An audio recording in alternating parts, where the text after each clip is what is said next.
German শিক্ষা।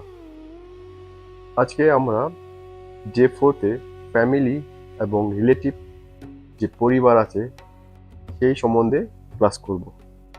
ঠিক আছে? তো ভ্যাকাবুলারি আপনার এটি মুখস্থ করতে হবে, মুখস্থ করে রাখবেন, এবং এটি মুখস্থ করে রাখলে আপনি ভবিষ্যতে যে অ্যাডভান্স ক্লাসগুলিতে আমাকে এক্সপ্লেন করতে ইজি হবে। ঠিক আছে? এখন আসি কিভাবে এখানে আপনার জার্মান ভাষায় কিভাবে তারা পরিবারকে কি বলে আপনার উচ্চারণ করা হয়। আপনি যদি এখানে এক্সাম্পলে দেখেন এখানে দেওয়া আছে কি, যদি দেখেন